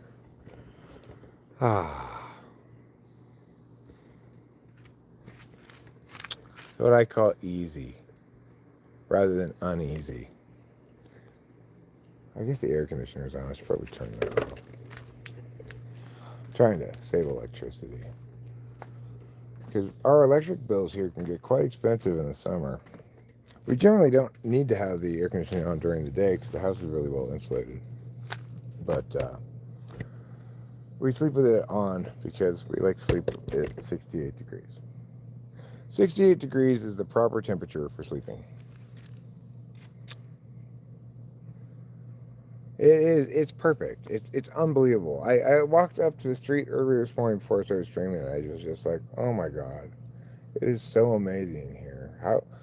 What a wonderful just life reality to have happened. You know, my parents died, I inherited an estate. I sold the house down in LA. It was not nearly as nice as this one for way more money than this one cost. And I just can't believe it. I never dreamed I'd have any kind of life like this. I never thought ahead. Like, what's going to happen after my parents die? I never thought that. I always thought it was too morbid to even consider, you know? So I just never thought about it. And accordingly, I never dreamed I'd have my own house in a beautiful place like this with plants all around and stuff. And you know, it's got its disadvantages. If I even want to just go get cigarettes, it's an hour round trip, right? It takes about 30 minutes to get to Boot Jack. Sometimes a little more, a little less, maybe.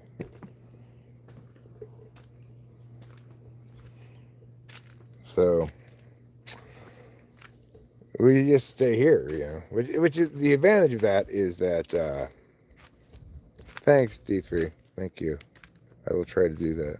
I'm finally enjoying it. You know, for the first couple of years I lived here, I was depressed or messed up emotionally, had PTSD or something. But I got over it a couple months ago, and now I'm just like, I kind of feel like, wow, I wasted a couple years not enjoying my life. Yeah, I was very, very lucky.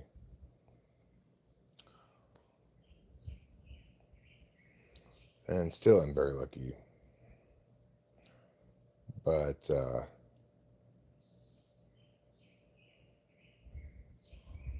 I want to still have a sizable estate to leave for Delilah, too. So I need to, I can't just fuck around forever. I got to work, make some money. I don't want to just use up the estate in the next couple of decades and leave nothing for Delilah and have done nothing with it. And it's like that just sounds like just being too shitty of a person. So I start doing some money stuff. Like I'm gonna start doing some more.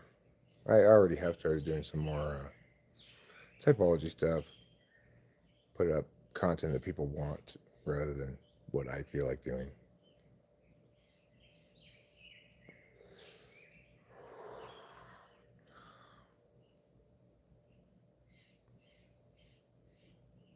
I could be a professional pond putter. That's a good suggestion. I'm working on my skills in pond putting right now. Yesterday, I spent some time carving steps, a couple of steps into the hillside, so I can walk down to where I'm working. I should go pour some cement this morning. It's weird. I don't feel tired at all. It should be what I call second sleepy week. After I run through the Adderall, then I have sleepy week. Then I get then I get Wellbutrin, and that lasts like 5 days, and then I have sleepy week. Randy, I'm very sorry to hear that. I'm very sorry that your dad died from Parkinson's. I know that I was quite depressed,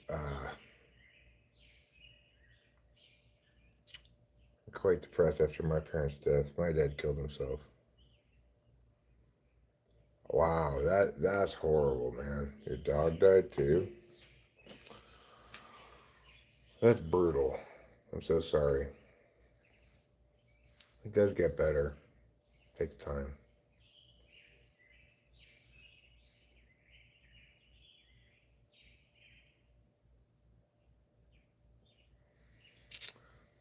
I had a super, dramatic father death because he shot himself while Rachel and I were at the house. So, I got to, I was right there, like pushing on his chest while he bled out. I felt his death rattle. Because, I guess when people die, I don't know if this is always the case or whatever, but it was with my dad. There was this moment when he went shook and then fell still, and he was obviously dead at that point. So, that was pretty dramatic and I guess pretty traumatic. What do the Athletics need to do? We've won two out of the last three games, Putty Cat. It's coming together, but my concern is we will never have pitching that's good enough. It's like we can't seem to get through a game without giving up 7 runs. Oh yeah, the scars leave a mark, sure, but sometimes that's a good mark. I think my dad's death and the 2 years sent afterwards. It's been about, I don't know, maybe 2.5 years now or something. Um, I think they made me ultimately into a better person because it forced me to revisit a lot of previous shit in my life where I had failed in some ways, in some people, and to put myself in their shoes. And that process made me think I was a terrible person for a while, but it kind of cleaned me out and it made me more empathetic, more kind. It doesn't always sound like it around here. They say bad news comes in threes. Randy just got one more death coming. That's it.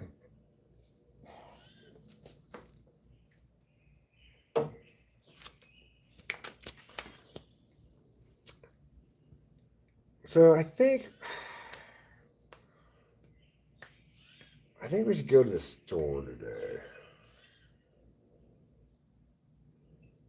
We should go to Oakhurst to go to the store so I can go to the Bank of America too.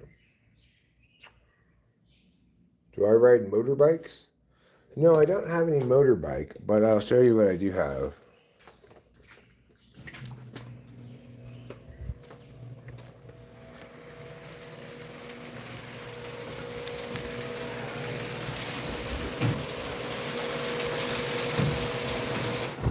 I've got one of these things. It's called a Kawasaki. Oh my god, that's the keys in the ignition. It's called Kawasaki Mule Pro FXT Ranch Edition.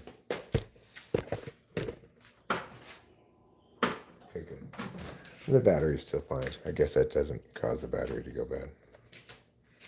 This is where the key is. It's like, where is the keys? They're right here. Anyway, seat 6. It's got, I collected some rocks, you know, from the mountains. We're very close to the mountains, so. Like, if you go down this road over there called Heights Cove, just like one more block, it turns into dirt road. And then there's other dirt roads over there and over there that I can go through if I wanted to drive in the wilderness. I have discovered, since we got this thing, that I actually don't like to drive in the wilderness, even though the suspension on it is the best suspension you could get. This is like the best one of those little cars you could get. Because we bought this house, that car was in the garage, and the guy who bought that little car and owned it before me, he works at this place. I don't know if he's the manager of it or something. And that's the place where the little car comes from. So he knew the one, he knows a lot about it, right? So he knew the one to get for him. He got the best one, the Pro FXT Ranch Edition. Well, we decided when we got more for the house in Arcadia than we expected, I pulled an audible and said, hey, I want to buy that little car too, to my realtor. And he talked to them and they said, okay, well, it's this much, but we have to do that as a separate deal. I said, fine. And brought him a cashier's check on the day we got the keys to the house. I got the keys to the little car too.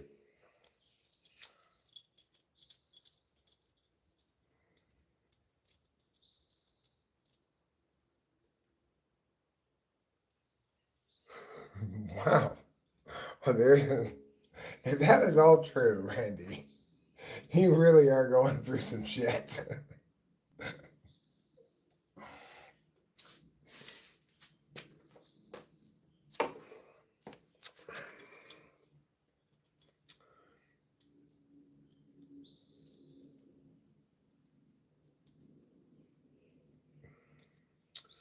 You can only do that once? You can only do what once?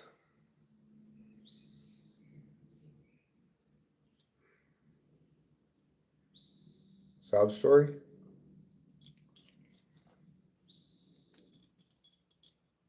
Maybe true. But I kind of need the little wilderness car because it's the only way to get stuff out of the shed. You guys want to go down to the shed? Let's go look in the shed. Let's go see if there's anything in the shed that maybe I could use when playing pond.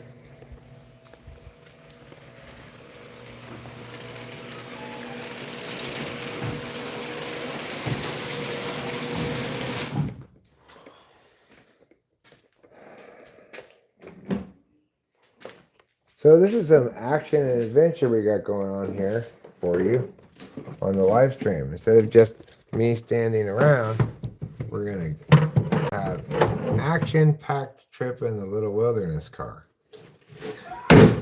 Okay. So you're going to be seeing essentially the same view that I'm seeing as I drive. Winston's mom. Astrology jokes are offensive. That's racist.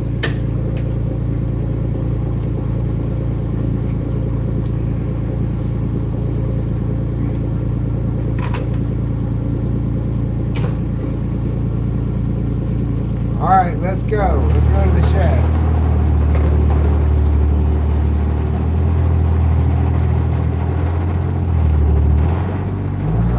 Back up a little bit.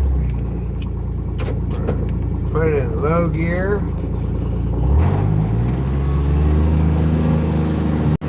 And you're seeing the actual sights that I'm seeing with my eyes as I drive.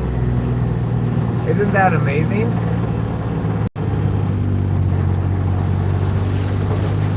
Okay, this is the exciting part of the ride. Get ready.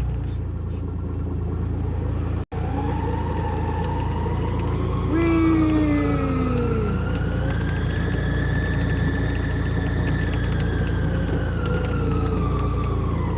I'm going to turn the car around now so that I don't have to do it after the shed.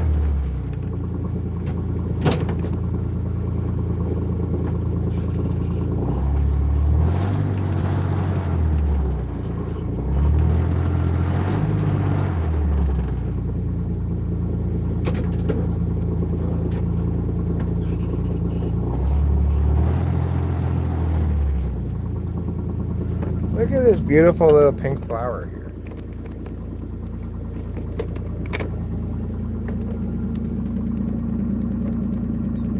Isn't that a nice flower?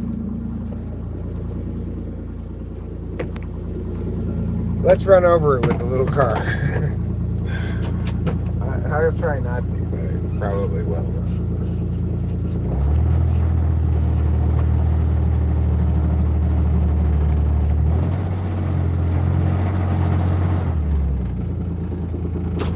Okay.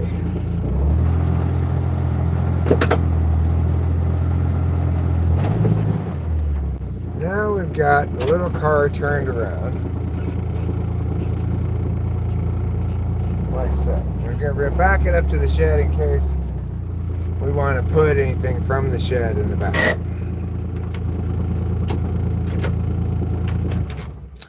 All right. Now we are down the hill and at the shed.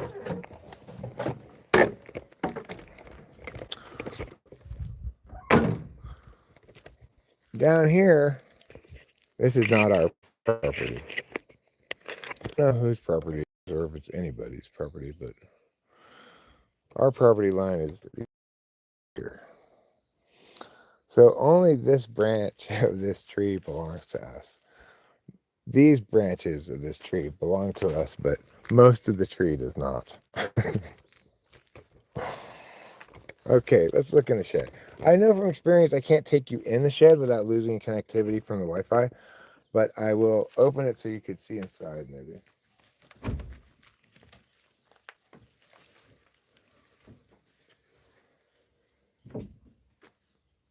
Hello, shed.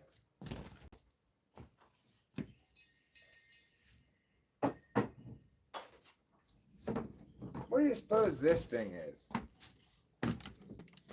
Router. That's what it is. It says on it what it is. It's called a router. I don't know what I would use this for, but if I wanted to route something, I guess I would use it. What is this?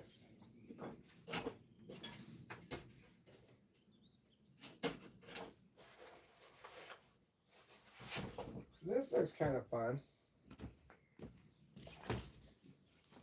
This is called the Grip Master Portable All-Purpose Clamping System.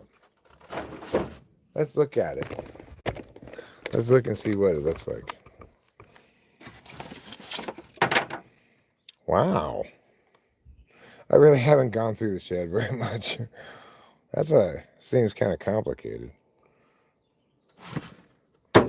Well, I'm dropping shit. It does have a little booklet with it.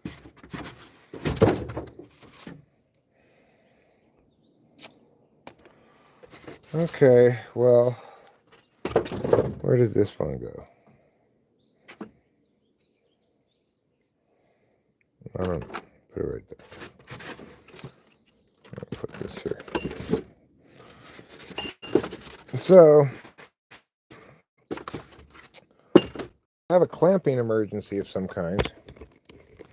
I could use that. Let's put it away.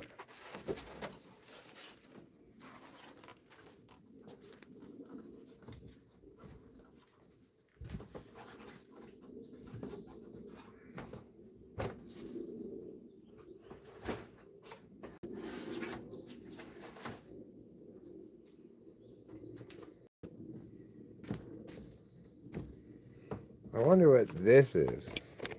Let me turn the camera around. What is this thing? API instruments.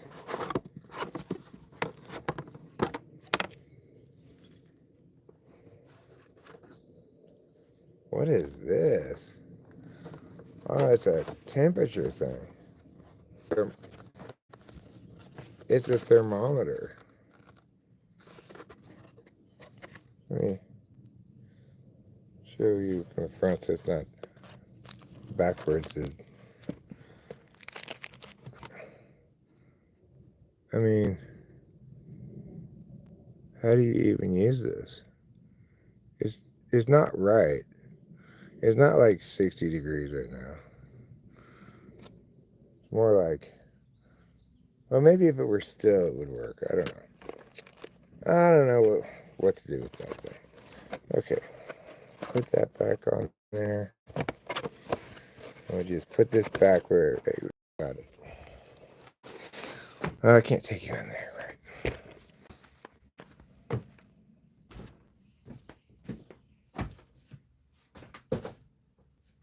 What's this?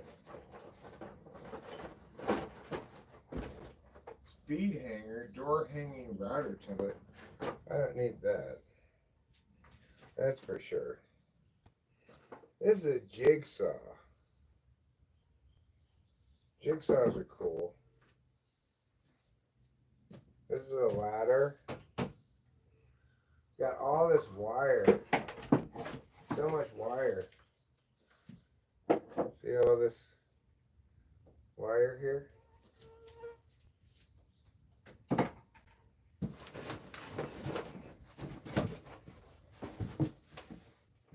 This kind of wire. Like all of these things are filled with wire.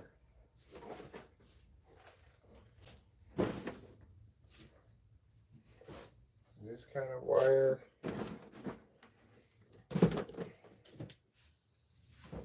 Is this wire?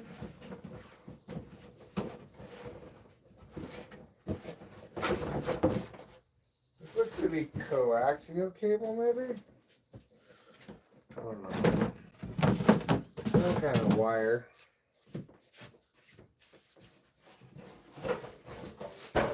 Oops. Here's some more wire. What am I going to do with all this wire? Is there something fun I could do with it? What's this? What do you suppose this is?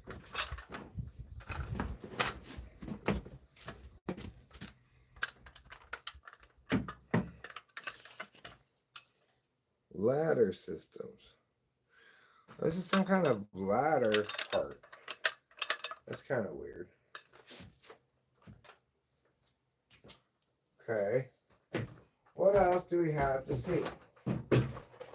Oh, I love this thing. I've seen this thing before. I love this thing. Look at it. Look at the little table.